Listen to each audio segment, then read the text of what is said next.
अमरावती ग्रामीण भाजपच्या जिल्हाध्यक्षपदी भाजप आमदार प्रताप अडसड यांची नियुक्ती करण्यात आली। या अनुषंगाने राजापेठ भाजप कार्यालयात प्रताप अडसड यांचा पदग्रहण सोहळा पार पडला। अमरावती ग्रामीण भाजपच्या जिल्हाध्यक्षपदी भाजप आमदार प्रताप अडसड यांची नियुक्ती करण्यात आली। या अनुषंगाने राजापेठ भाजप कार्यालयात प्रताप अडसड यांचा पदग्रहण सोहळा पार पडला। यावेळी जल्लोष आणि उत्साहपूर्ण वातावरणात प्रताप अडसड यांचं स्वागत करण्यात आलं। भाजप तरुण पिढीला संधी देणारा पक्ष आहे। येणाऱ्या काळात ग्रामीण भागात भाजपमध्ये तरुण पिढीला संधी देणार असा विश्वास आमदार प्रताप अडसड यांनी व्यक्त केला।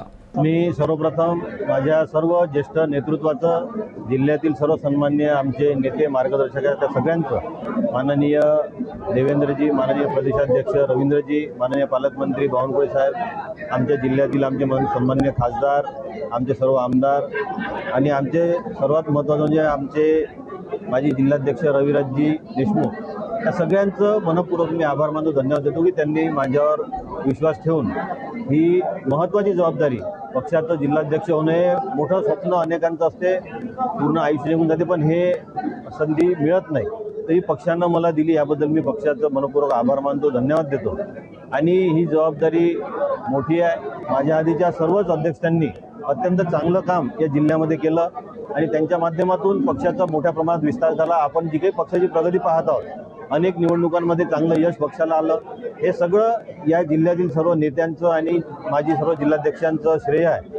आणि त्यांच्याच मार्गदर्शनात भविष्यात आता पुढच्या या जिल्ह्यामध्ये पक्षाचा जास्तीत जास्त विस्तार आणि चांगलं पक्षाचं काम होण्याच्या दृष्टीनं या सगळ्यांच्या मार्गदर्शनात मी काम करील, असा सर्व कार्यकर्त्यांना, पदाधिकाऱ्यांना व पक्ष नेतृत्वाला, वरिष्ठ नेतृत्वाला मी विश्वास देतो आणि त्यांचं पुन्हा एकदा आभार मानतो। नाही, आपला भारतीय जनता पक्ष असा आहे की सातत्यानं येणाऱ्या नवीन पिढीच्या हाती हळूहळू पक्षाची धुरा देत असतो। आजचा विषय नाही, आजपर्यंत आपला इतिहास जर पाहिला पक्षाचा, तर केंद्रापासून तर राज्यापर्यंत, खालपर्यंत जेव्हा वरिष्ठ नेतृत्व, वरिष्ठ कार्यकर्ते काम करत करत पक्षाला एका उंचीपर्यंत नेऊन ठेवतात, तेव्हा त्यांना नवीन नेतृत्वाला, नवीन तरुणांना अनुभव यावा आणि मग पक्षाची एक नवीन चांगली पिढी तयार व्हावी।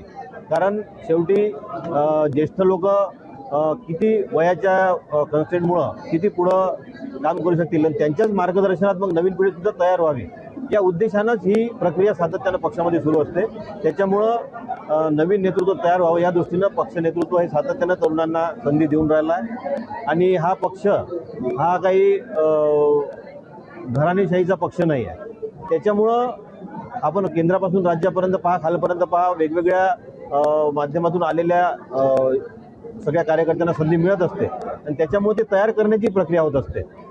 हे तयार करण्याची प्रक्रिया म्हणजेच या संधी देणाऱ्या वेगवेगळ्या स्तरावर तरुणांना, या माध्यमातून नवीन नेतृत्व तयार होते। मग पक्षाला कुठंतरी जेव्हा आपण पुढे जातो तेव्हा कुठंतरी मजबुरीत, जसं आता सुरू आहे केंद्रात, तर कोणीच घ्यायला तयार नाही म्हणून एकाच धरण्यात, त्याच्याशिवाय पर्याय नाही, अशी स्थिती भाजपमध्ये नाही आहे।